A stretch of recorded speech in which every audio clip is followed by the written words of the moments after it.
Good morning to some of you, good day to all of you. My name is Thomas Wukti. I am the Executive Secretary of the International Institute for Justice and the Rule of Law, or as the IIJ as we are known. I would like to express my thanks to everyone for joining us today for the launch of the IIJ Criminal Justice Practitioner's Guide for Addressing Racially or Ethnically Motivated Violent Extremism, including His Excellency George Vella, the President of Malta, who is alongside me here at the IIJ, the distinguished speakers we'll be hearing from on this high-level panel, and all of you who are participating virtually from literally around the world. I would also like to thank the United States and the United Kingdom for supporting this important initiative which has produced this document which we will be discussing. For those of you not familiar with the IIJ, we are one of the three institutions inspired by the Global Counterterrorism Forum, comprised of 30 like-minded countries in the fight against terrorism. The IIJ was established in 2014 and is guided by an international governing board of 13 countries in the European Union. The IIJ's mission is to deliver impactful and sustainable capacity building to criminal justice practitioners on how to address terrorism and related transnational criminal activities within a rule of law framework, promoting justice, security, and human rights. In just 7 years, the IIJ has worked with more than 6,300 practitioners from over 120 countries and delivering over 160 tailored counterterrorism capacity building programs. The IIJ began working on racially or ethnically motivated violent extremism, or as we say, REMVE, in 2019. With the REMVE threat on the rise transnationally from autumn 2020 through to spring 2021, we convened a series of global expert meetings on countering this threat. Drawing from these meetings, we developed the IIJ Criminal Justice Practitioner's Guide for Addressing REMVE, which we have published as of today in hard copy and on the IIJ website in English. And in the next few weeks, we will also publish it in Arabic, French, German, Russian, and Spanish. This document offers valuable guidance on what governments can do about this threat in compliance with the rule of law, including through engagement with civil society and community stakeholders built around cooperation. Last, it's an honor, a really great honor to have His Excellency George Vella, the President of Malta, here with us at the IIJ today to open this exciting launch event. In addition to President Vella's political and diplomatic achievements and his many national and foreign honors for his exceptional service, President Vella served as Malta's representative on the IIJ Governing Board of Administrators. The President has and continues to be a valued advocate for and supporter of the IIJ mission. Your Excellency, we thank you for your commitment to the IIJ, and I'm honored to give you the floor. Sir, the floor is yours. Thank you, Mr. Wukti. Distinguished speakers and participants, it's always a pleasure for me to address events and specialized seminars such as this one, organized by the International Institute of Justice and Rule of Law. Personally, it gives me great satisfaction to note how the IIJ membership, partnership, and activities expanded since its launch in Malta in 2014, when as Minister of Foreign Affairs, I agreed to host this prestigious in my country, in Malta. I note that despite the setbacks brought about by COVID, the outreach and program of engagements of the Institute remain very impressive. Very importantly, this widespread geographical representation of IIJ members involves countries and institutions that are direct stakeholders in addressing terrorism.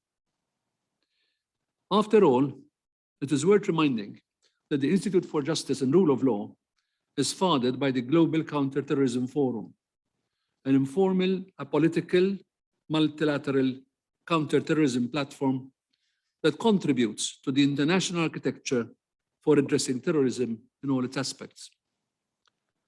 The subject we are addressing today is both very important and very sensitive to all our countries. The threat of ethnically motivated violent extremism has become more visible and tangible in our societies.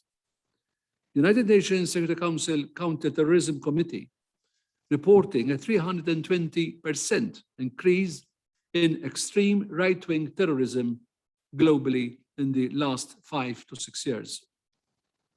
This challenge cannot be addressed effectively and comprehensively if taken in isolation from broader global and political challenges. Apart from the immediate effect of intensifying violence and tensions across the globe, these ideologies are increasingly threatening the foundations of democratic society and the rule of law. None of us are immune to this reality, and it is therefore incumbent on all of us, peace-loving democratic countries, to do whatever it takes and whatever is in our capacity, individually or collectively, to properly address this rising phenomenon. Even though locally we have not evidenced the growth of this phenomenon as much as in other countries, in Malta, we are all very much engaged with other European countries in the struggle against racially or ethnically motivated violent extremism. International experiences and case studies have shown that lone actors are a major source of threat. Although the vast majority of these attacks are often carried out by individuals with easily accessible weaponry, targeting densely crowded or symbolic places, they seldom act without some outside influence or support, with a number of studies showing that such individuals might have had relations with members of terrorist or extremist groups and might still be influenced by certain ideologies. Considerable obstacles remain in countering this danger. Acting in isolation without any communication or interaction with a wider group, lone actors present acute difficulties in detection and disruption. This is further complemented by the fact that traditional indicators of terrorism financing alone are unlikely to expose the financing activities of lone actors. In this regard, information sharing and a culture of cooperation remains essential for solid threat assessment to disrupt any initiative with criminal terroristic intent. Let me now move on to another aspect of great importance to my country. National law enforcement agencies in Malta have been monitoring fluctuating tensions attributed mainly to illegal migration, which in turn results in anti-migratory sentiments being expressed by a small section of the population, varying according to the perceived threat from migrant arrivals at that particular time. These tensions tend to rise when local media reports incidences such as petty crime or other criminal activity attributed to regular migrants. And in turn, social media platforms experience a significant amount of hate speech and racist content. To counter such incidents, Malta has established a victim support agency, offering different types of assistance to service users in order to protect the victims that had been targeted through hate speech and racist content. Despite the establishment of this agency, it was reported that a number of victims still hesitated or failed to report such incidents for a number of reasons. In this regard, national authorities have been actively working with several communities and organizations with the aim of addressing the lack of engagement between the local community and the agency, as well as curbing further incidents in a quicker process, while at the same time striving to step up counter narratives through different ways and means. For the past few years, through the Prevent Network Malta, entities and departments with safeguarding roles have been working closely together in order to enhance their collaboration and increase their knowledge when it comes to dealing in the day-to-day work with individuals who may fall victims for radicalization and extremism.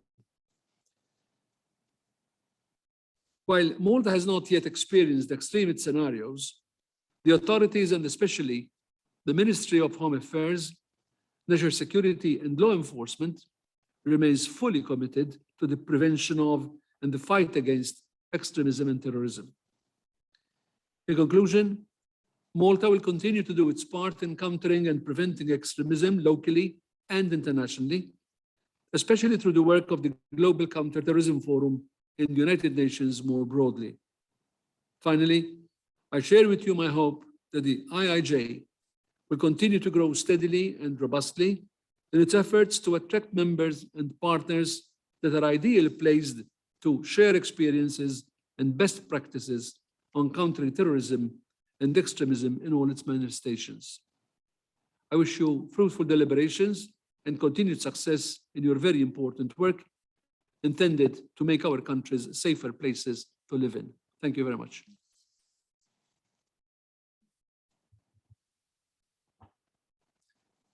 Thank you, Your Excellency, for those insightful words and your remarks on this very important topic, and also for your and your government's support for the IIJ.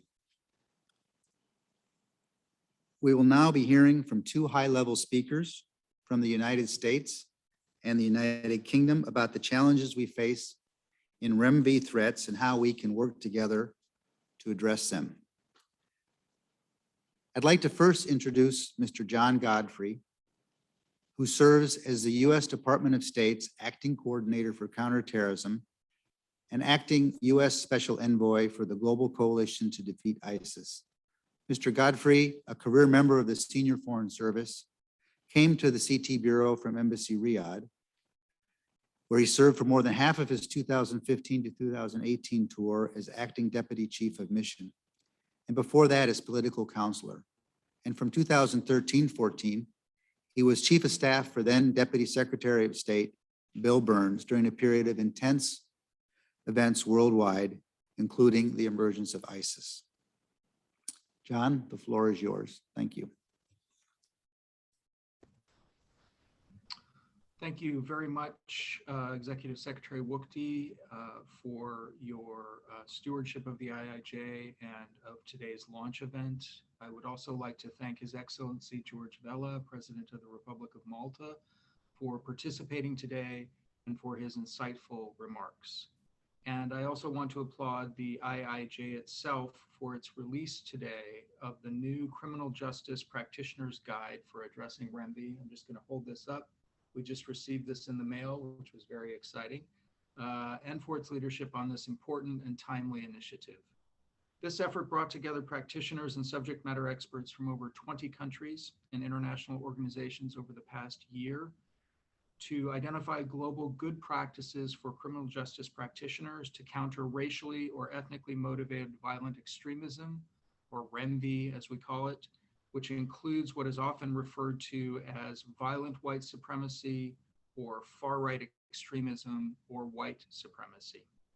The guide includes good practices on counterterrorism tools and legislation within the criminal justice sector that countries should consider adopting to effectively tackle the REMVE threat in concert with non-governmental actors, including social media companies and community leaders. This initiative focused on REMVE is yet another example of how the IIJ really is at the forefront of the international community's efforts to tackle the most difficult counterterrorism challenges we face, particularly in the rule of law space. You'll hear more later today on this subject from officials from the United States, Germany, and Norway, but it's clear that criminal justice actors have a central role to play in countering REMVE threats. From identifying, investigating, disrupting, and prosecuting REMVE cells, networks, and lone actors, to incarcerating REMVE offenders, to providing prison rehabilitation programs, to post-release monitoring, The scope of criminal justice responsibilities in this area is quite broad. This guide provides practical and valuable guidance on how governments can most effectively use criminal justice tools to address REMVE and will be an important resource for years to come. I was pleased to hear that the IIJ is already exploring how this guide can be incorporated into its training and capacity building efforts, and we look forward to working closely with the IIJ on this effort. The release of this guide is quite timely given the rise and increased visibility of REMVE around the world. As just one bellwether, and as President Vela noted, the United Nations Security Council Counterterrorism Committee recently reported a 320% increase in extreme right-wing terrorism globally in the 5 years prior to 2020. Deadly REMVE attacks have occurred in recent years in Canada, France, Germany, New Zealand, Norway, the United Kingdom, and the United States. In March, we commemorated the second anniversary of the horrific attacks in Christchurch, New Zealand, where a gunman killed 51 people at a mosque and then an Islamic center, a horror that was live streamed to deliberately bypass technology companies' measures to stop it, and then further amplified by supporters on the internet. Next week, July 22nd, marks the 10-year anniversary of the deadly REMVE attack in Oslo, Norway, where nearly 80 people were massacred by an individual inspired by a violent racist and white supremacist worldview. White supremacists and neo-Nazi groups appear to be gaining international prominence, with an attendant rise in violent attacks. There is also concerning evidence of transnational links between and among REMVE individuals and groups. Indeed, from Christchurch to Pittsburgh to Quebec City to Hanau, we have seen an escalation in violence perpetrated by REMVE actors around the world. These individuals are increasingly interconnected, often online and across borders, sharing ideas, ideologies, and tactics. The lack of clear command and control structures and the prevailing use of sophisticated encryption technology make these semi-formal networks very challenging to identify and dismantle. To effectively tackle the threat posed by REMVE actors, we need to understand the motivations and the ideologies that fuel the horrific crimes they commit. The ongoing and increasing violent extremist exploitation of online platforms can connect REMVE individuals and groups to a broad range of conspiracy theories, misinformation and disinformation, and violent extremist ideologies.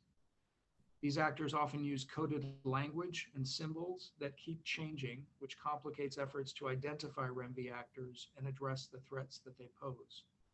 And while these informal online communities make it difficult to encapsulate one overarching REMVE narrative, anti-Semitism often plays a central role in REMVE ideologies, and that draws extensively from Nazi-era propaganda.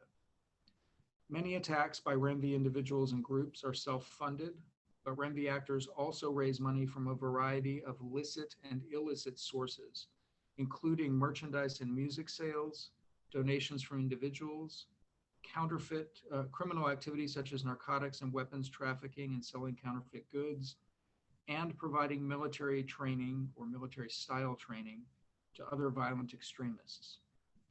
By contrast with Islamistic terrorists who often rely on informal financial institutions and networks, REMVE groups often use formal financial institutions, such as banks and monetary transmitters, to move funds both domestically and internationally. Several REMVE groups are also known to use crowdfunding platforms and virtual currency to solicit donations and effect money transfers. I'll focus primarily today on what the U.S. Department of State is doing to counter the REMVE threat, but before I outline our efforts, let me first say a quick word about the whole of government approach the Biden-Harris administration is bringing to this fight. The administration has prioritized countering this threat, and just a few weeks ago, as some of you are probably aware, launched its first ever national strategy for countering domestic terrorism. The strategy provides a framework for the U.S. government and our partners abroad to understand and share domestic terrorism-related information, to prevent domestic terrorism recruitment and mobilization to violence, to disrupt and deter domestic terrorist activity, and to confront long-term contributors to domestic terrorism. Turning to the State Department, we play an integral role in the U.S. government's counterterrorism efforts, including on the REMVE threats. The department's role begins at our borders and extends internationally. We have a broad range of tools that we use to counter the REMVE threat, which includes measures to detect and prevent terrorist travel, diplomatic engagement and information sharing, public diplomacy, tech sector engagement, using terrorist sanctions, and leveraging foreign assistance resources. I'll provide a very quick overview of each of these lines of effort because I think it's important for the effort that we're all collectively looking at undertaking in light of the launch of this new product. First, the State Department is focusing its counterterrorism-related designation authorities to counter the REMVE threat. In April 2020, we designated the Russian Imperial Movement, or RIM, and 3 of its leaders as specially designated global terrorists. This was the first time we had ever designated REMVE actors using State Department authorities, which was a significant milestone. Employing these terrorist designations enables us to expose and isolate organizations and individuals and disrupt their terrorist activities, including by limiting their access to the U.S. financial system and facilitating certain U.S. law enforcement actions. Second, the State Department plays a leading role in detecting and preventing international travel by terrorists, including REMVE actors. We are actively encouraging partner governments to nominate REMVE actors as appropriate into their own national watch lists, as well as international law enforcement platforms such as those of Interpol.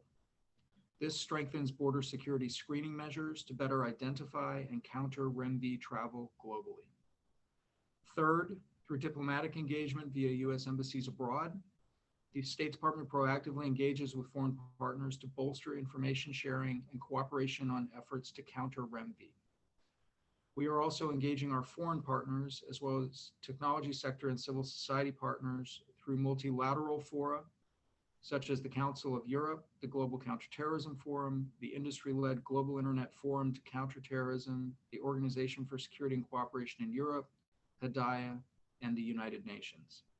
Just a few weeks ago at the UN High-Level Counterterrorism Week, which I know many of you participated in, the United States co-sponsored with the United Kingdom and the Sufyan Center an event entitled A Perfect Storm, White Supremacist Conspiracy Theories and Violent Extremism.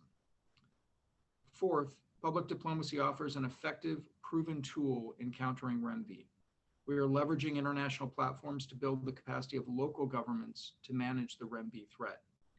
Through the State Department's International Visitor Leadership Program, for example, we have introduced international government and law enforcement officials to strategies used by the U.S. government and the private sector to prevent attacks on public gathering places and other soft targets, such as places of worship, which can be targeted by REMVE actors. We have also increased awareness among foreign audiences by amplifying the testimony of so-called formers through speaker programs. These are individuals who were previously involved in REMVE, have realized the error of their ways, and are now uniquely qualified and motivated to dissuade others from becoming radicalized to violence. Fifth, the State Department engages with the international community and tech companies in the vitally important effort to counter the use of the internet by REMVE actors for terrorist purposes. The reliance of REMVE actors on online platforms to radicalize, recruit, communicate, fundraise, and organize to commit acts of violence makes this line of effort particularly consequential. We've also engaged tech companies to share information about terrorist trends and tactics and asked that they consider voluntarily removing REMVE-related content when appropriate by establishing and enforcing rigorous terms of service that forbid the use of their platforms for terrorist purposes. An important part of that effort is ensuring that platforms and providers balance content management with human rights considerations, notably freedom of expression. For example, following the designation of RIM, Facebook, Instagram, Twitter, and Google/YouTube and others decided to remove RIM accounts and content from their platforms. This was an important step that was facilitated by the designation action, although government designations are certainly not required for companies to be able to act against bad actors on their platforms based on violations of those platform and providers' policies. In line with this priority effort to counter terrorist use of the internet, the United States recently joined the Christchurch call to action to eliminate terrorist and violent extremist content online, pledging with New Zealand and France and the many other member governments, as well as with private sector technology partners and civil society, to work together to address terrorist and violent extremist content online. We look forward to active partnership with other governments, the private sector, and civil society actors to ensure that online platforms are not exploited for terrorist or violent extremist purposes. The United States applauds the language in the Christchurch call, emphasizing the importance of respecting human rights and the rule of law, including the protection of freedom of expression. Finally, the State Department uses its foreign assistance funding to build partners' capacity to address the REMVE threat. Our support for the IIJ and this IIJ initiative are just one example of this line of effort, and we will be working closely with the IIJ in the months ahead to continue the momentum we have initiated here, including the development of further training and capacity building workshops based on this practitioner's guide. We are also deeply involved in the Global Counterterrorism Forum's nascent work in this area and plan to pilot several other REMVE initiatives in the near future. We encourage everyone to share the guide with your respective governments and networks and hope it will be useful in your communities in helping to effectively address the global REMVE threat. While we have had success in raising awareness of the global REMVE threat, with countries far more focused on this aspect of international terrorism, and are also beginning to make progress together to counter REMVE actors' activities, we all recognize that there is much more to be done. The scale and complexity of REMVE threats around the world reflect the fact that terrorist threats have become more diverse, more challenging, and more globally dispersed, in part as a consequence of terrorists leveraging information technology to spread their twisted ideas with unprecedented speed and reach.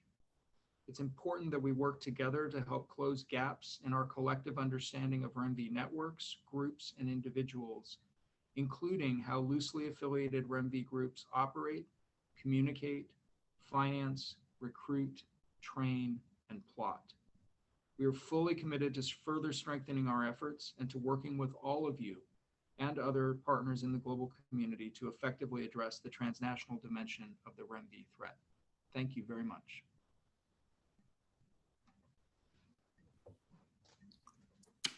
Thank you, Coordinator Godfrey, for those remarks. And I would also like to say thank you very much for the continued support of the State Department for the IIJ. There'll be time for some questions and answers at the conclusion of these next two speakers, so I know we'll be able to come back to some of this information. I'd now like to introduce Ms. Despo Michael, Head of Counterterrorism in the United Kingdom's Foreign, Commonwealth and Development Office.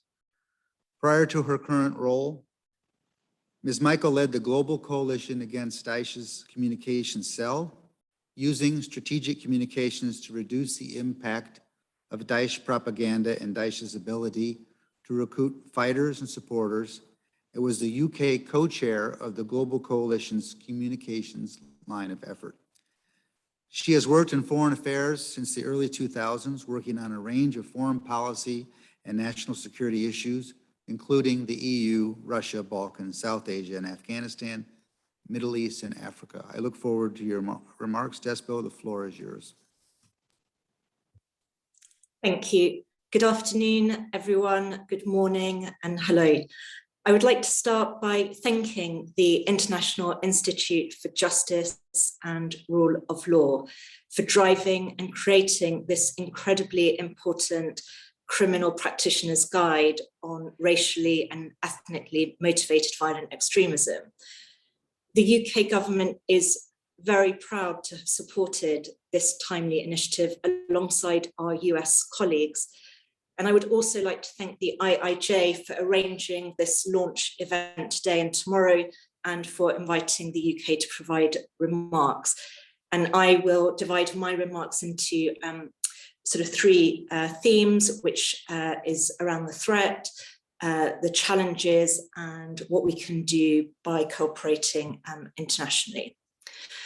Beginning with the threat, The UK is committed to tackling the threat from racially and ethnically motivated violent extremism, or in the UK, we call it extreme right-wing terrorism, and tackling the threat both from a domestic perspective, but also from an international one.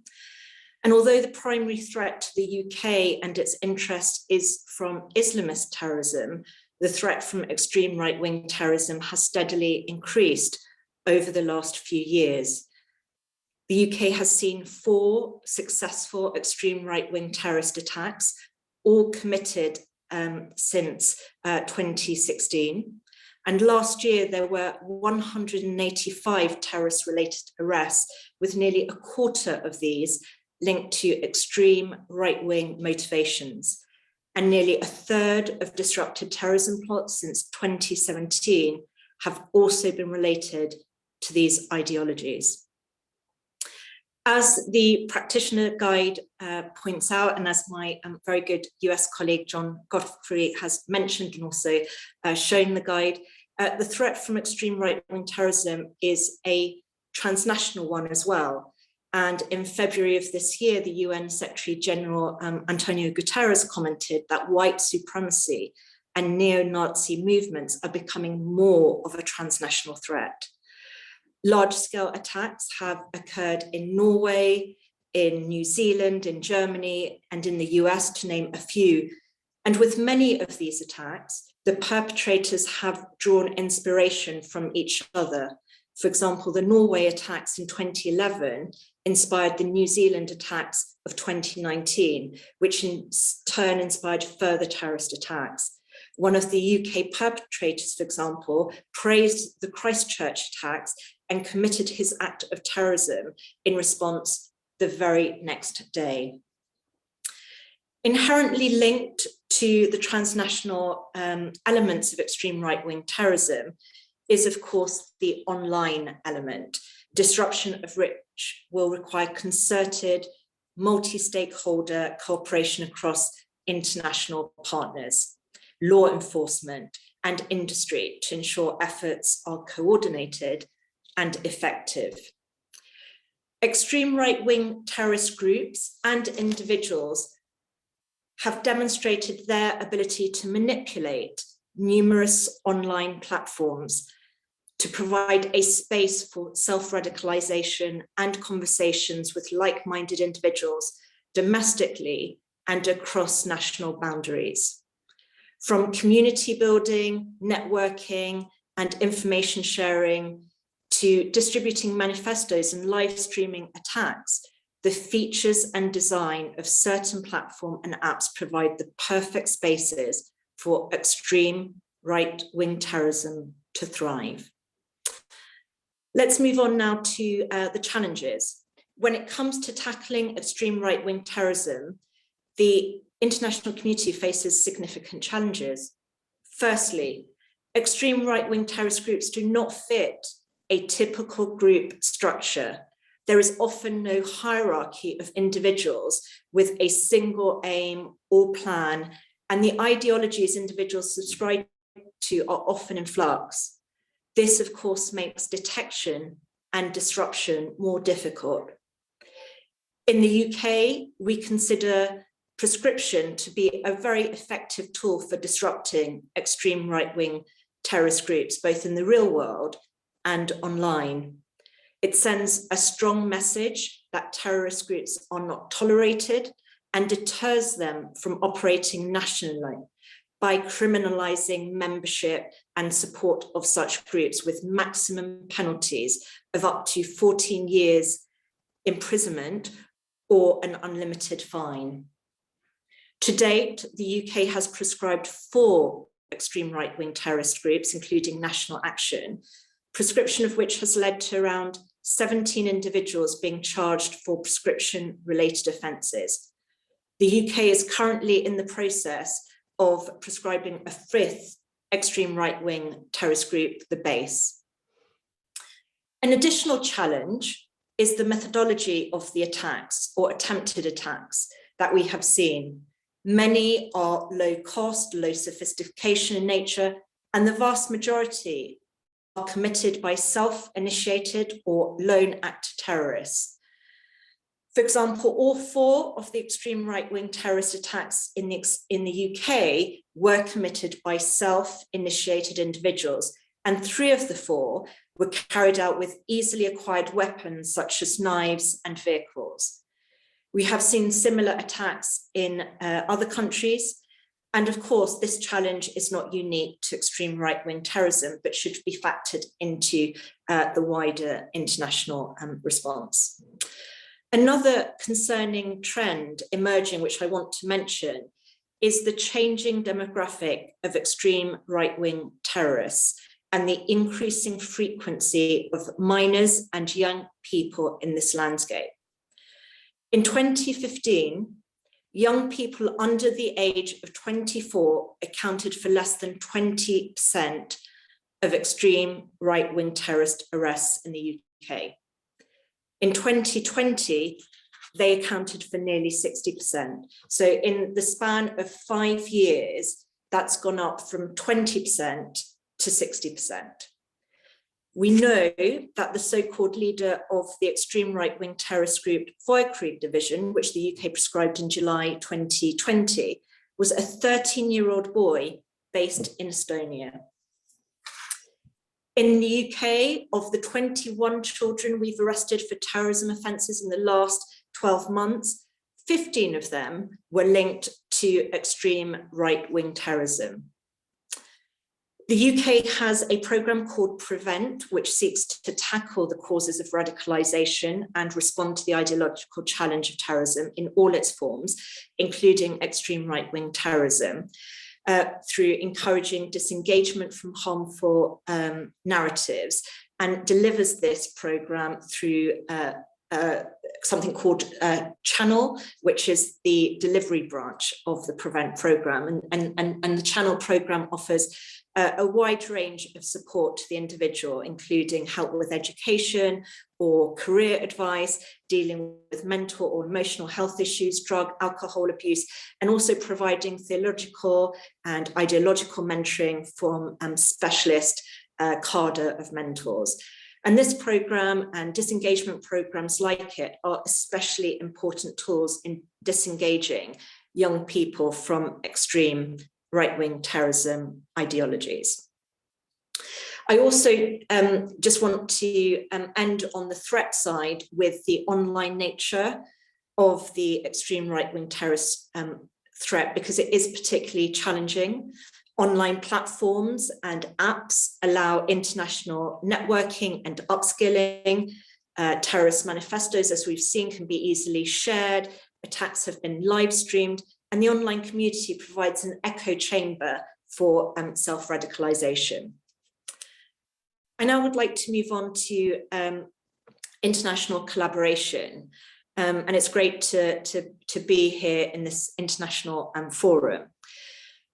As the threat from extreme right-wing terrorism is inherently a transnational one, it is important that the international community continues to work together to combat it, and where possible puts collective measures in place to disrupt the spread of these ideologies. And I really encourage all partners in this space to look to collaborate and share tools and programs which have worked well for them domestically, as well as what hasn't worked, to help further all of our collective understanding of the international community. The UK works very closely with the tech companies, including through the Global Internet Forum to Counter Terrorism, encourage international collaboration to tackle illegal extreme right-wing terrorist content online, and we welcome the efforts by some companies to this end. We have collaborated with partners to host side events during the UNCT Week and the UN General Assembly on a range of different aspects of extreme right-wing terrorist threat. This year, during the UK presidency, extreme right-wing terrorism will be part of the G7 Interior and Security Ministerial discussions, and international collaboration is absolutely crucial to tackle the transnational nature of the threat. And we're looking to use our G7 presidency to encourage greater cooperation across a range of disruptive tools and measures. The IIJ's Practitioner's Guide is an absolutely superb example of how effective international collaboration can be. The UK's Counter-Terrorism Police and Crown Prosecution Service participated in a series of virtual exchanges with their international counterparts, sharing expertise and best practice approaches to the extreme right-wing terrorism threat. And this has culminated in the guide that we are here to discuss and celebrate today. Awareness and understanding of our partner approaches to the threat, be that legislation, sentencing procedures, or community engagement, provides really helpful context for collaboration and opportunities for closer cooperation where our approaches are similar. I believe more can definitely be done to build on this IIJ initiative, and the UK welcomes and invites further joint working both at the policy and operational level. To close, I would again like to extend my deep thanks for the IIJ hosting this event and for their work on the Practitioner's Guide, which I have no doubt will prove an incredibly valuable resource in tackling the extreme right-wing terrorism threat. I would also like to thank all of you attending virtually the launch event today and tomorrow. It is through this international engagement and initiatives like this that the international community can better understand, but also disrupt the threat from extreme right-wing terrorism. Thank you.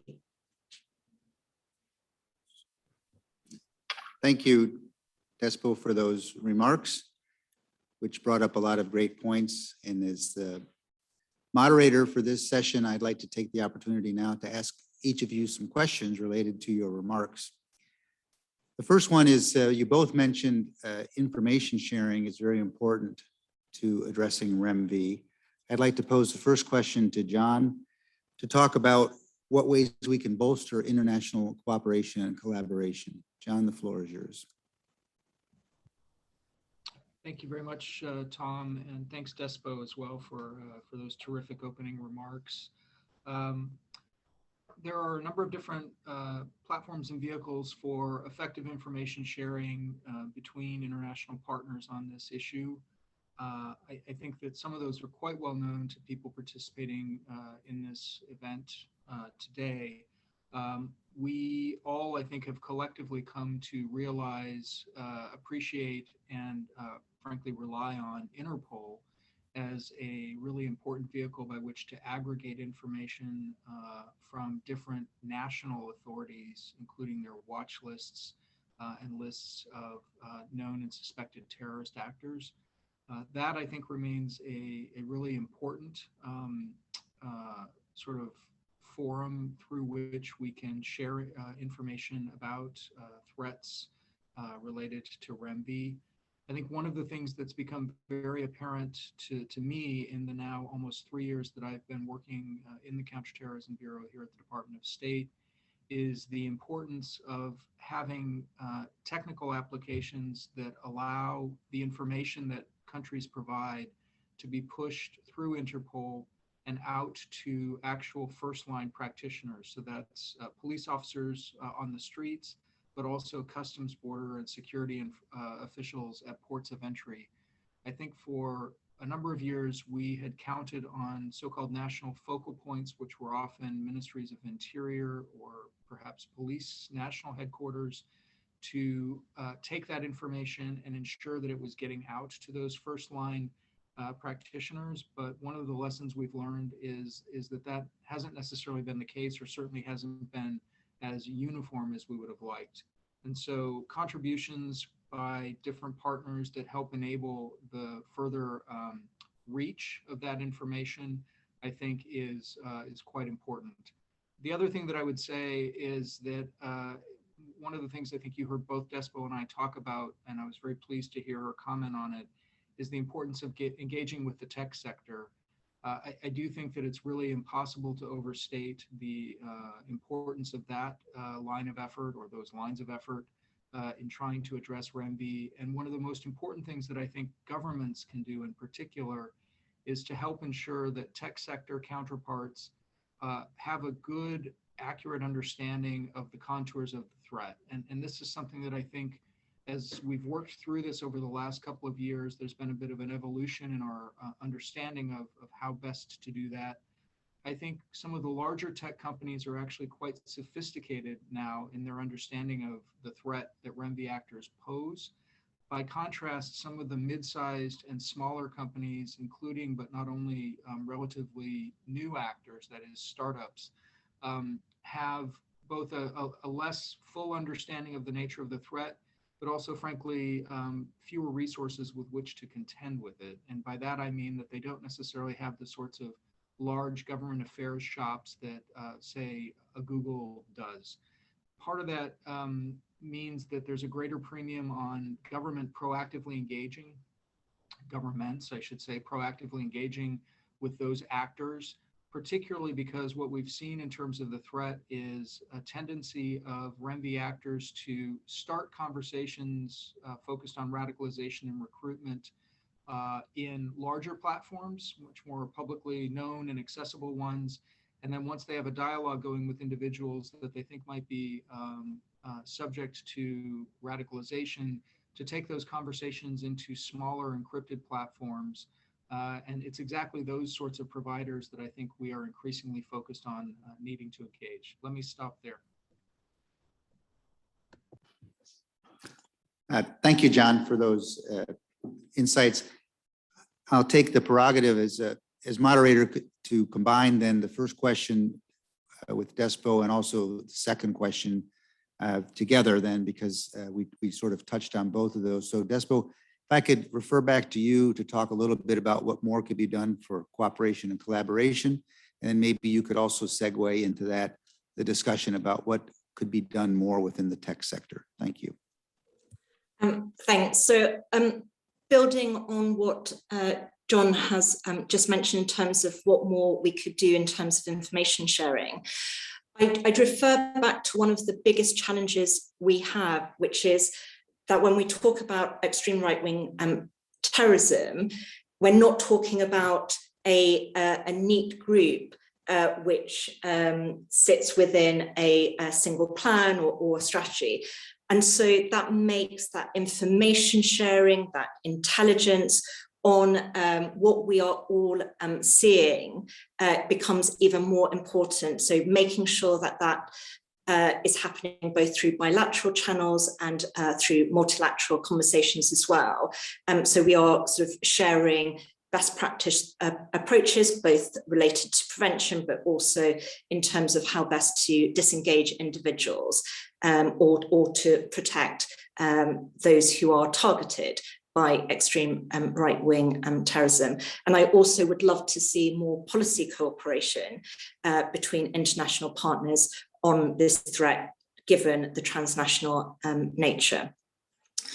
Moving on to the second question around the tech sector.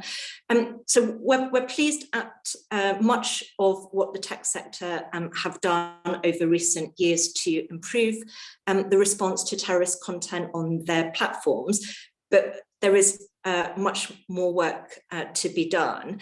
And collectively with industry, we are really keen to improve our response. And some of the challenges, I think, are linked to, for example, coded imagery or memes which avoid detection and deplatforming.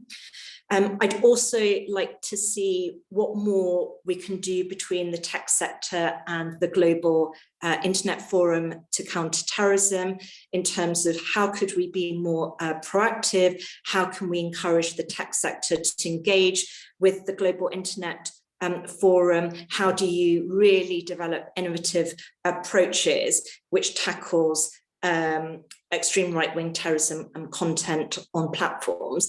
I just also want to finally mention the UK's online safety bill. So this is a new bill which places a duty of care upon tech companies towards their users, and it's overseen by an independent regulator to ensure that they are not exposed to a range of harms when using their services.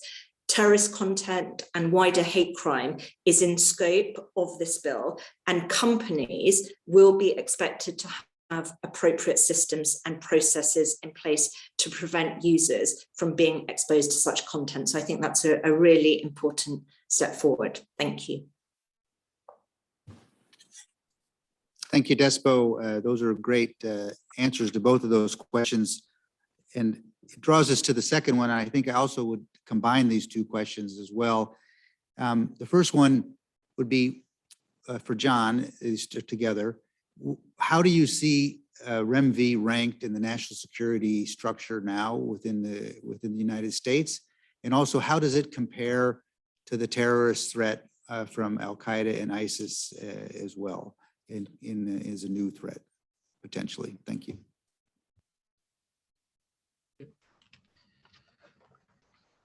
Thanks very much, Tom, for the thoughtful question.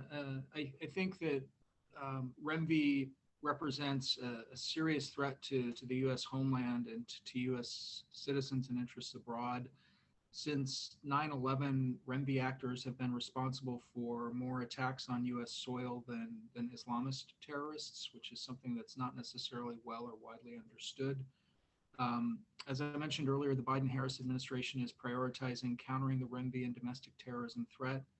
And our FBI director, Chris Wray, emphasized in a congressional hearing in September of last year that more deaths were caused by domestic violent extremists than international terrorists in recent years. In fact, 2019 was the deadliest year for domestic extremist violence since the Oklahoma City bombing in 1995. That's a fairly eye-grabbing statement, and I think it reflects how deadly the threat is. At the same time that we're expanding at a national level our focus on countering REMVE and working with international partners to counter that threat, we're also continuing to focus on the threats posed by ISIS and Al Qaeda. I think that we have seen that those threats, the ability of those groups to stage spectacular international attacks, has been significantly degraded by virtue of the international community's intense focus since 9/11 on detecting and disrupting those kinds of attacks. But they certainly continue to aspire to those sorts of attacks and retain some capability to plot and execute those sorts of attacks. And that remains a serious concern. One of the principal lines of effort associated with that is trying to prevent the consolidation of safe havens, that is physical control of territory from which they can plot and execute those kinds of attacks. So I would say that it's incumbent on us all to do both at the same time, which of course is hard, but that is to focus on the increasingly pronounced REMVE threat while continuing the efforts to consolidate the gains we've made against Al Qaeda and ISIS. Thank you, John. Despo, I would give the same two questions to you. How does REMVE fit into the national security structure of the UK as a threat now? And then also the comparison to the threats from ISIS and Al Qaeda and other terrorist groups. And then we'll go to the final question. Thank you. So I mentioned in my opening remarks the increase in extreme right-wing terrorism-related arrests and referrals over the last few years. But despite that steady increase, the greatest threat to the UK and its interests remains from Islamist terrorism. How do the two compare? Well, there are similarities and differences across both. I've already mentioned one of the big differences, which is the organisation and group structure, or rather lack of it. So extreme right-wing terrorist groups tend to favour a more leaderless structure, which helps them avoid detection and disruption. And then that, of course, presents a rather unique challenge to policy and law enforcement teams. But then a similarity across all of these threats is the use of the online space, their ability to manipulate online platforms and apps to disseminate propaganda and radicalise individuals. The UK has a counterterrorism strategy which is designed to be threat agnostic, and that gives us a range of flexible tools to enable the UK to combat all threats. So whether we're talking about Daesh or Al-Qaeda or the threat from REMVE, extreme right-wing terrorism, we have that flexibility within our counterterrorism approach and strategy. And of course, we constantly keep the effectiveness of all of those tools and our response under review and adapt our approach as necessary. Thank you, Despo.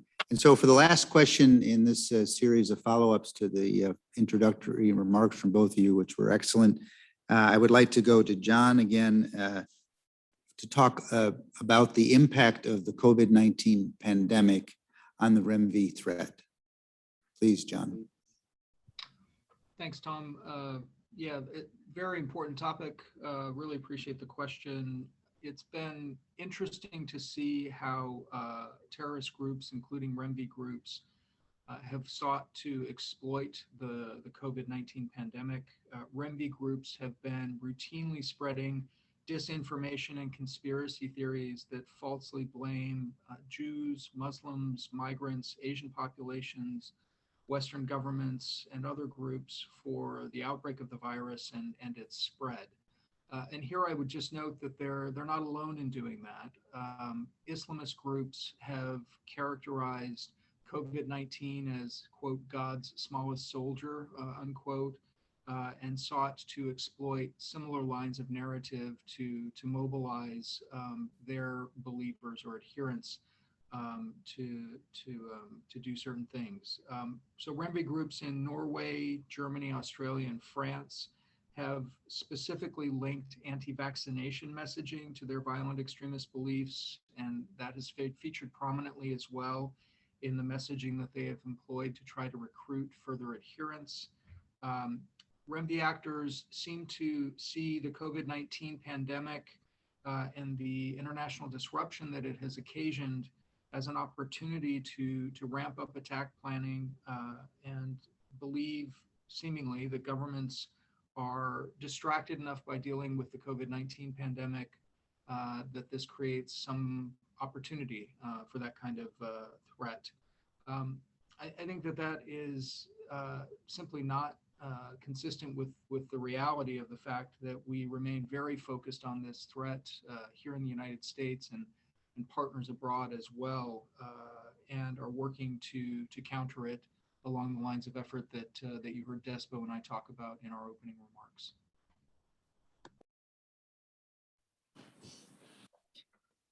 Thank you, John. And I'd like to give the same question to you, Despo, to wrap up this series of question and answers following up on your presentations. Despo, over to you. Thanks. So the reality is that all terrorists have exploited the COVID-19 crisis to support their propaganda and their overall strategies and agendas. What we've seen the extreme right-wing terrorist groups do during the pandemic is take advantage of the global situation to either further their ideological theories or radicalize those who might have otherwise avoided such groups and rhetoric. We know from all of our experiences through sort of multiple and lengthy lockdowns that COVID-19 has driven, huge numbers of people to spend a lot more time online. And we have seen, unfortunately, an increase in the volume of online extremism and hate, and much of that does sit below a criminal threshold, but it creates a permissive environment for more extreme violent content.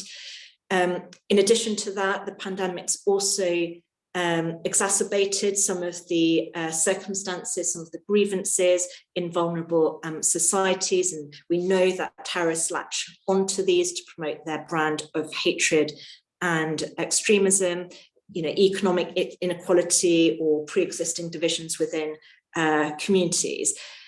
We've also seen it stoke distrust in authority and inspired a new wave of conspiracy theories, which have more easily reached the mainstream.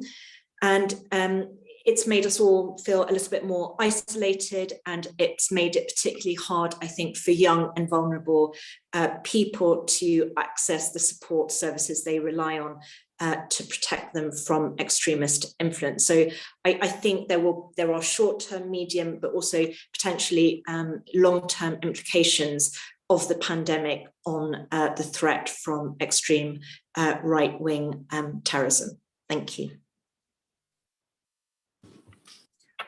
Thank you, Despo. And again, thank you, John. This wraps up our first set of speakers for this high-level launch event. I'd like to express my deep appreciation for both of the speakers, as well as President Vella, for giving us your time and valuable insights as well today to this meeting. I'd now like to transition to the other three speakers and continue with our meeting. Again, President Vella, Coordinator Godfrey, and CT Coordinator Despo Michaels. Thank you very much.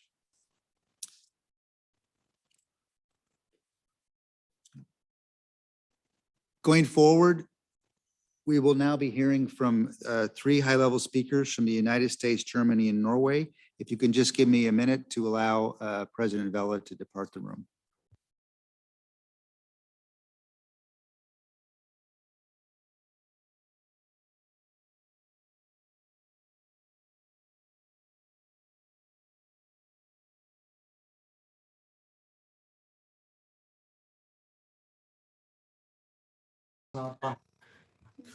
Wir uns näher an das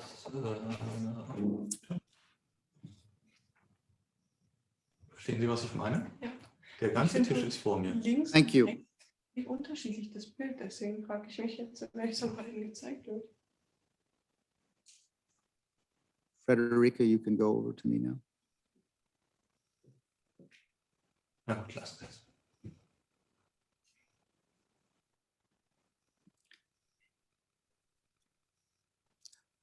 I would like to now introduce Mr. Andreas Schulz from the Ministry of Interior of the Federal Republic of Germany. Mr. Schulz is the head of the ministry's Counterterrorism, Extremism, and Organized Crime Directorate. Prior to this role, he was the deputy head of the Public Service Director and has held several other positions within the Ministry of Interior, and Germany has been a close partner with us in this project as well. Andreas, you have the floor. Thank you, Mr. Buchte. Thank you for your welcome. Let me start by asking, can you hear me? We had some technical problems and I want to be sure that everybody can hear me. We hear you fine. Thank you very much. Ladies and gentlemen, joining us from all over the world, I would like to thank IIJ at first for organizing this public event. Despite the ongoing COVID-19 crisis, their efforts ensure the continuity of our dialogue on the fight against racially and ethnically motivated violent extremism, or violent right-wing extremism, as we call it in Germany. I'm particularly pleased that IIJ is launching a practitioner's guide on this relevant topic day. And I'm sure that will be a great help for all experts in that field.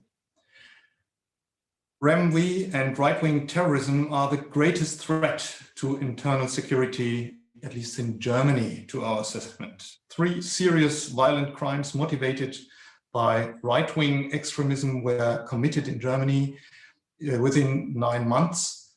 The murder of a well-known and popular local official in Kassel in June 2019, the attack on a synagogue in Halle on October 2019, and the attack on several shisha bars in Hanau on February 2020.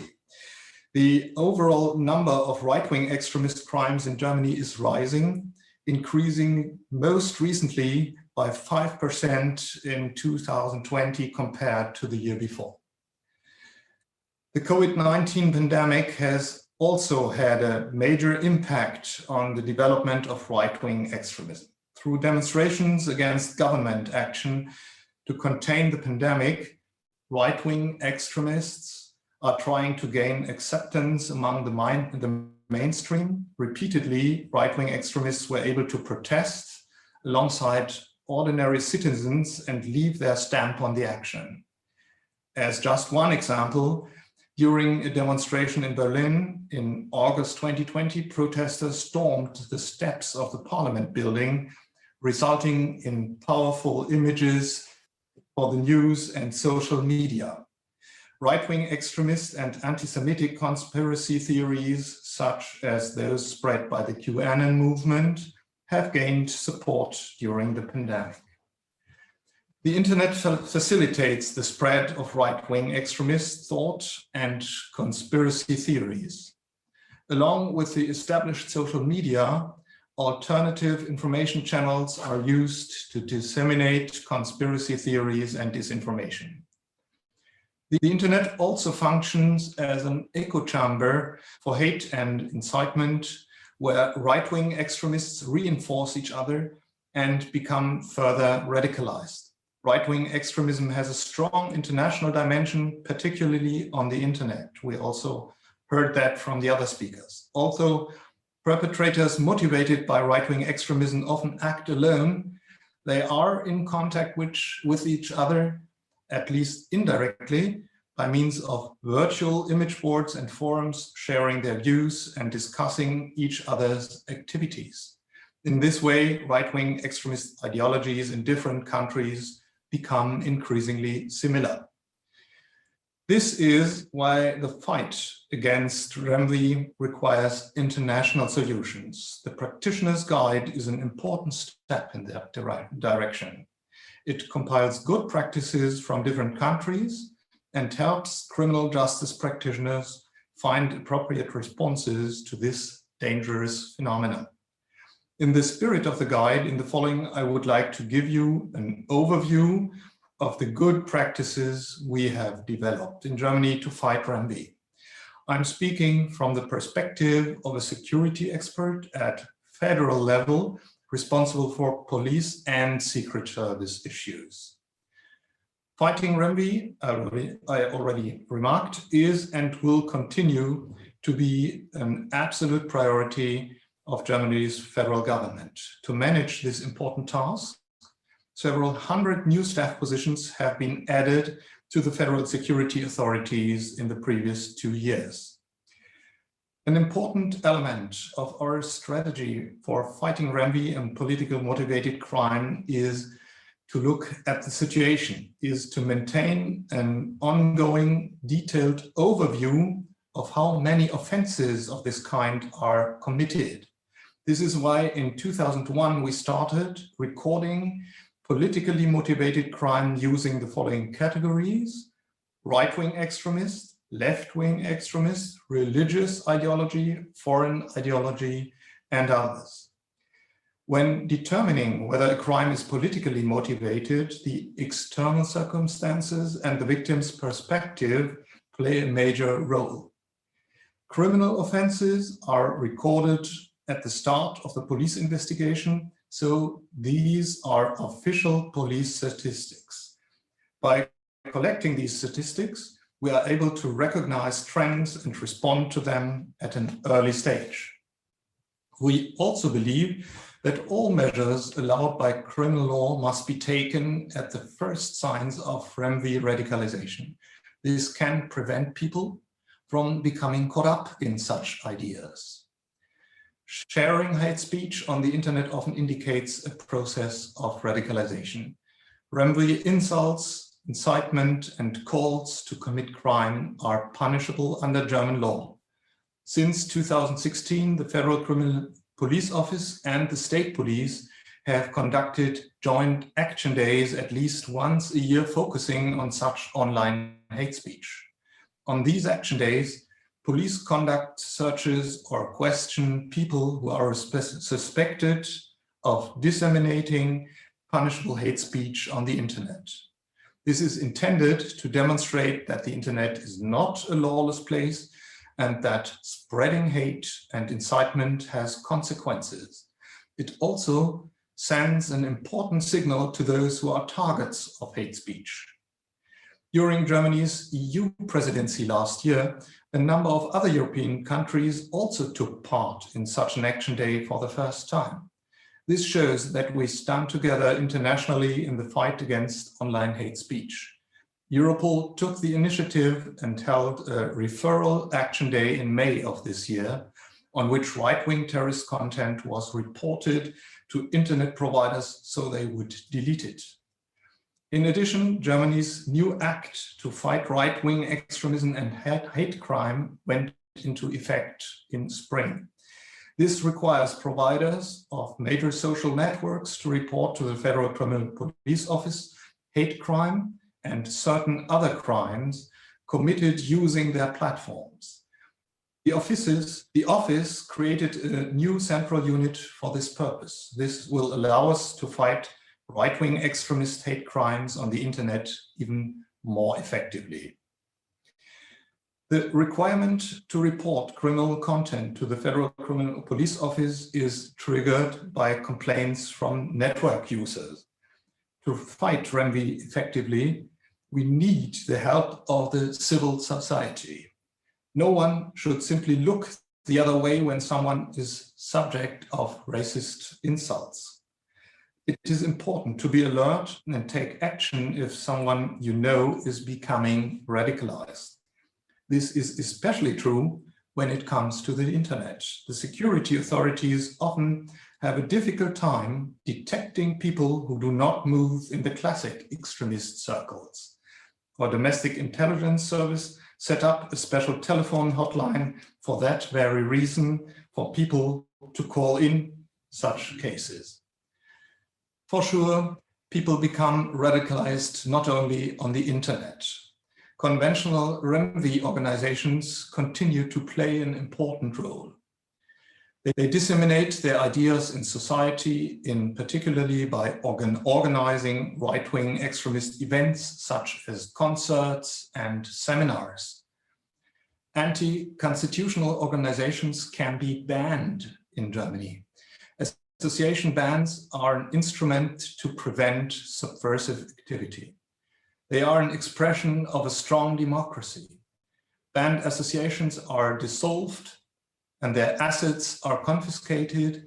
Continuing to operate the association or using its symbols are both punishable. In this way, dangerous right-wing extremist structures, which could sow the seeds of hate and incitement, are dismantled. In 2020 alone, the Federal Ministry of the Interior banned 3 right-wing extremist associations, including Combat 18 Germany. Unfortunately, we have found that people with REMVE attitudes also work in government jobs. There have been a number of cases in which police officers made racist comments in online chat groups. Right-wing extremism cannot be tolerated anywhere, and least of all in the public service. Through their whole conduct, civil servants are required to declare their allegiance to the free and democratic basic order as defined in our Constitution and work to uphold it.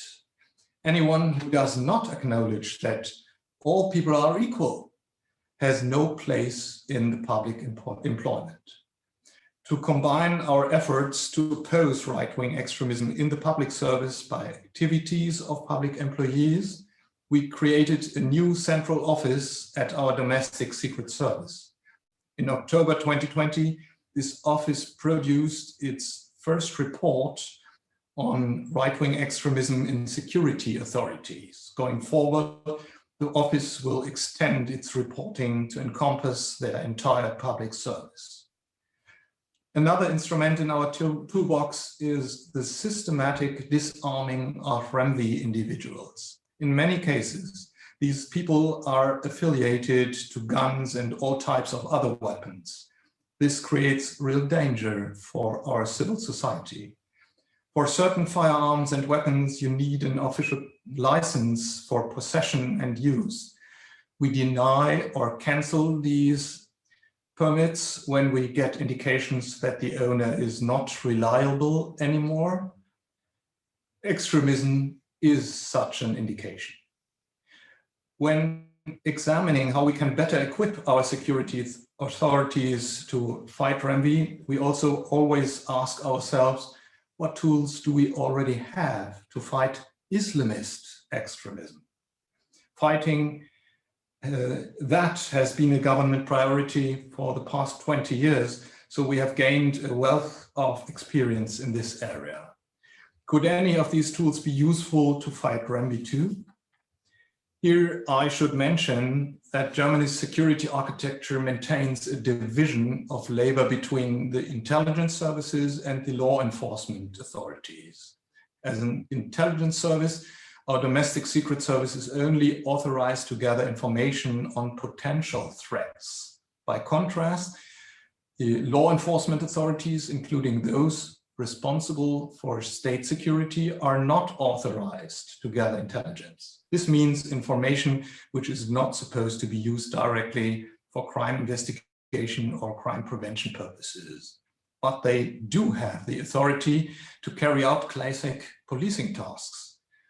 The overall picture comes together through cooperation among all the security authorities. So we created the Joint Center for Countering Extremism and Terrorism as a platform for cooperation between law enforcement forces and intelligence services in the field of right-wing and other kinds of extremism. This center was modeled on a similar one we set up to fight Islamist extremism. Law enforcement and intelligence services also work together on coordinated internet analysis in the field of REMVE, another instrument that was modeled on one used in the fight against Islamist extremism. A new tool is being developed to assess the threat posed by right-wing extremists on a more detailed, systematic, and science-based method. Such a tool already exists in the field of Islamist extremism. At the same time, however, we must be aware of the differences between these two kinds of extremism. For example, foreign connections play a much greater role for Islamists than for REMVE extremists. In fact, we see there are many international contacts between right-wing extremist actors and close exchange of opinions and ideas. What we do not see is a comparable strategic and operational cross-border planning and implementation of attacks of certain REMVE groups or movements. Another difference concerns the issue of returnees from regions of armed conflict or crisis. In fighting REMVE, preventive measures are very important too. In March 2020, the federal government convened a cabinet committee to fight right-wing extremism and racism. This sent a signal that in Germany, this is a top priority. Based on the committee's work, in December last year, the entire federal cabinet agreed on 89 measures, mainly targeted to improve the powers of our civil society being resilient against right-wing movements. As you can see, fighting right-wing extremism is a very broad issue. We have to be active in many different areas and we cannot let up. Thank you for your attention. Then, Mr. Moderator, I'm very, very sorry, but I have a date with my minister now. And due to my very limited time schedule, I have to leave the meeting. I'm very sorry for that, but I hope you will understand that I have now another very important duty, so that I can't take part any longer in this very interesting event and can't take part into in your discussion anymore. Thank you. Thank you, Andreas, for your remarks and for all the great insights into what the Federal Republic of Germany is doing in the fight against REMVE. And also we look forward to cooperating with you as you take the issue forward in your own initiatives as well, which will, I'm certainly, complement each other very well. In that case, I would like to then now turn the floor to Mr. Thor Kleppen Satem. Mr. Satem has served as State Secretary, Deputy Minister in the Kingdom of Norway's Ministry of Justice since 2016. He previously served as State Secretary in the Ministry of Labor and Social Affairs. From 2004 to 2013, he worked in the Secretariat for the Conservative Party in the Parliament. And he's also been a city councillor and Secretary for Finance in Oslo Municipality. I'm very excited to hear your remarks, and Mr. Satem, I turn the floor to you, Thor. Thank you, moderator, and I hope the sound is working okay. And in that case, I will just start out. Let me take the opportunity to say thank you also for the chance to take part in this meeting and share some of our experiences from the 2 terror attacks that we have experienced over the last 10 years. Both of them were performed by right-wing lone actors. On the 22nd of July 2011, almost 10 years ago, a 32-year-old man set off a bomb outside the government building in the central Oslo. The Prime Minister's office and the offices of the Ministry of Justice was located there. 8 persons were killed and many more injured by the explosion and the damages that happened that day. Afterwards, he managed to get to the island of Utøya, where the Labour Party's youth organization had their summer camp. On this island, he killed 69 people, most of them children. Many others were injured for life.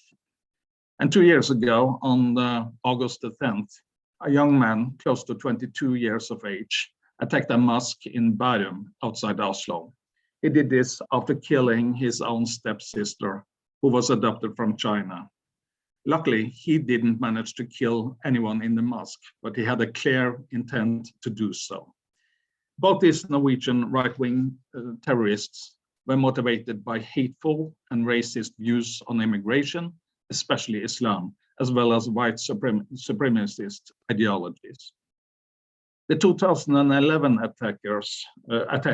attackers' views on Islam, socialism, and what extreme right-wing people often call cultural Marxism seems to have been established long before the many counter-jihad blogs were created.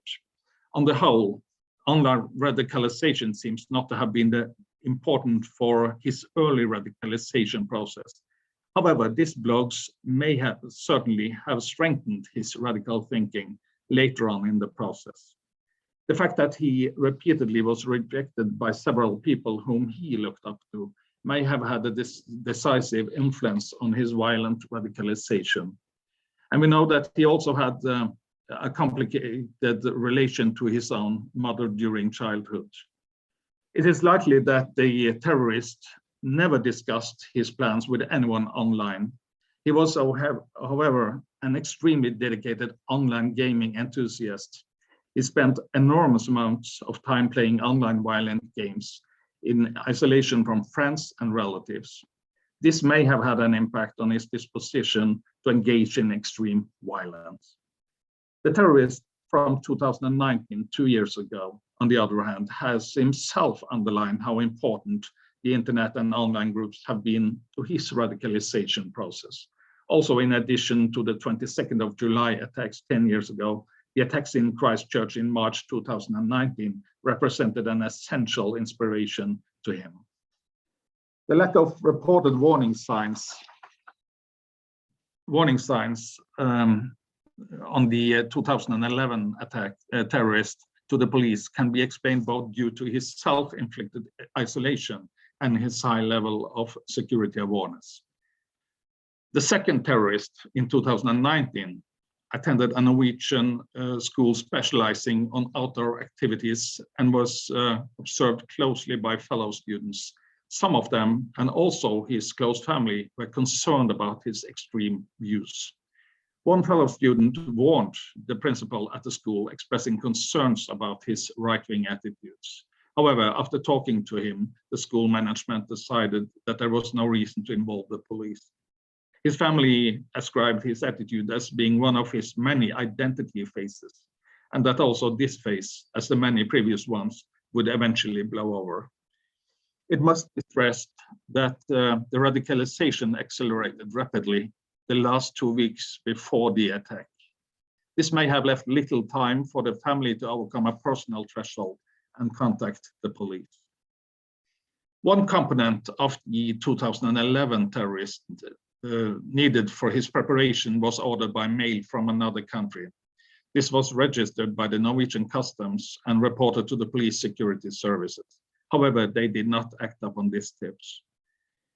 Both terrorists, both in 2011 and 2019, acted alone and did not discuss their plans with others.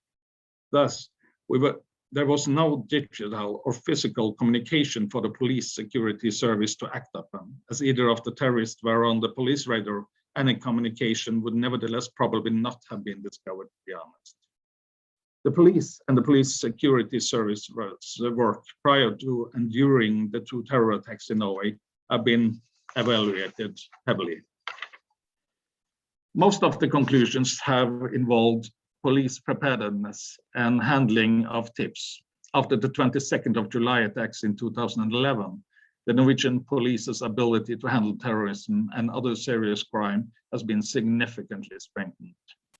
Much of our preventive work in this area is based on the Norwegian National Action Plan Against Radicalization and Violent Extremism, which was first launched in 2014 and then revised in 2020, 1 year ago. The work is led by the Ministry of Justice, my ministry, in collaboration with 8 other ministries. Our experience is that the interdisciplinary approach has been an important factor. This means involving kindergartens, schools, health services, civil society, welfare services, the correctional service, police, and the police security service, a broad approach that is. We also believe the focus on early prevention has been crucial.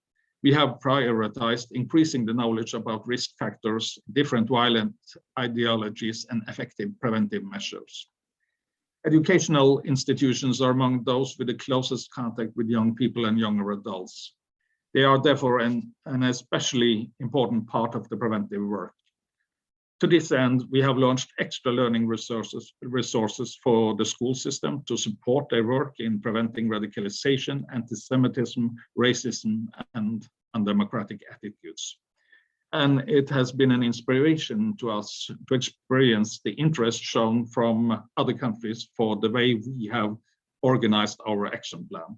I've been talking to politicians from large countries like Germany and France, and with countries like Austria and also other countries about the approach we have had on our action plan. And we recently, or rather in a very short time, a few days from now, will publish a new Norwegian national counterterrorism strategy. The strategy sets the framework and priorities for how we are going to prevent, protect from, avert, and handle terrorism in the years to come. However, because of the rapid changing threat situation, we will have to adjust our efforts continuously. Norway is also a supporter of the Christchurch Call, which is an important initiative for the removal of violent extremists content online. Sadly, the Christchurch terrorist was inspired by the 22nd of July attacker here in Norway, and this seems the other way around to have been part of a negative spiral. We know that the Christchurch terrorist manifesto also inspired the terror attack in Bærum and in Norway 2 years ago. Actually, the 2019 terrorist somehow felt the manifesto communicated directly to him, he has said. To summarize, we must acknowledge that preventing radicalization and terrorism will continue to be work in progress, and that it will never be fully completed. However, our constant efforts are crucial. And we must continue to prevent the preventive work in a long-term perspective. Also, we must constantly acquire new knowledge and assess the need for adjustments or new measures. Norway has a small population, and we like to consider ourselves to be a peaceful country. Nevertheless, it has, in 10 years, twice been terror attacks in our country. In 2011, with 77 people killed. In 2019, with 1 person killed, but the intention to kill many more were there. This proves how important it is to continue the work to prevent radicalization and extremism. And we need to work actively towards today's challenges and at the same time prepare for the challenges that will come. To be truly effective, we must do so in close international cooperation. And what you are doing today is an important part of that work. And that's why I'm here, and that's why we support this work. So thank you for your attention. Thank you, Thor, for that really great presentation. I've never heard such a detailed accounting myself for this. So if I could take the liberty as the moderator, I'd like to ask a couple of follow-up questions to you now, if possible. So if I could note that you discussed the horrific attacks of 2011 in Norway. What would be the single most important lesson you would offer to other governments to prevent a similar attack from happening in their countries? And then I have a follow-up question to that. So if I could come back to you, please. A really good question. I think I would point out 2 things. The first I would say is what I also mentioned, this broad approach. The broad approach meaning to try to work from kindergarten, in schools, and so on. Not to think of this only as a police matter or even a police security matter. I think that's extremely important, and we feel and consider that this approach has been important for us over the last years to prevent other things from happening. And the second point I would stress is that we have been quite eager to be more open about the information we have. This means that we have told the police security agency to be more open about what they know, what they can tell about the threats they see. Tell more what people should look for, and to be clear on the message that we need most people out there in the society to be aware of the risks and to contact police or others if they see signs of something dangerous happen. So the broad approach and the more open approach, telling more about what we know and which threats we can see, that has been an important way for us to handle this situation. Thank you, Thor, for that answer, and really a great input to our thinking on this. If I could just have then, as I said before, one other follow-on question specifically to your excellent presentation. Within Norway, how challenging has it been for your government to distinguish between those engaged in extremist rhetoric and those planning to engage in violence? Because oftentimes those two don't align themselves in a clear understanding within the international community. Another good question. I'm not sure I can give you the good answer to that because it's extremely difficult. And so I would like to say that, well, it's difficult because we are also eager to defend the open debate, the democratic debate, and that's in quite kind of an opposition to in fact to catch the extremist before he or she becomes the extremist. So I don't think I have really a good answer to that, but what we are talking a lot about is the complication based on communication going on in online forums and digital subgroups, and where the extremists tend to use humor, some kind of humor at least, that makes it the bizarre humor that makes it so difficult to react in time, so to say. So I cannot say that we have the answer to it, but we are quite aware of the problem that you are mentioning in your question. So direct threats and direct signs, well, it's easy to react on that, but I'm not sure we have a solution to what you're really asking about, because it's so complicated and it's part of the day-to-day handling of the signs you can see, and that's more or less the best answer I can give to your question, I'm afraid. Thank you, Thor, for your willingness to answer those two questions. I know they were not necessarily the easiest ones, but again, it was a great presentation, following on also the remarks from Andreas from Germany. At this point, we are wrapping up our scheduled time for this launch of the REMVE Practitioner's Guide.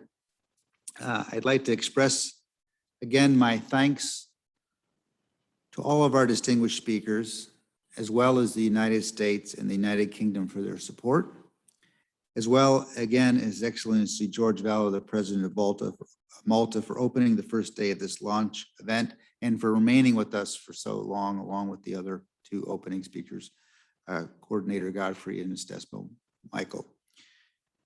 At the same time, tomorrow, we will hear from a very strong lineup of practitioners and subject matter experts on REMVE, who will go into great depth, both on the threat itself and the practical guidance that the IIJ Criminal Justice Practitioner's Guide for addressing REMVE offers for what can be done to counter it. And participants will have the opportunity tomorrow to submit your own questions to those speakers, so you don't have to have me asking all the questions.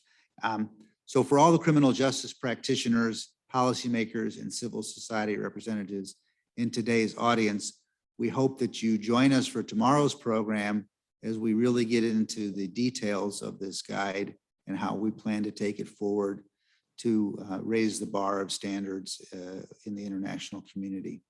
In the meantime, all the best to all of you. This meeting is now adjourned, and I thank you again for your time and your attention. Good afternoon or good morning. Thank you.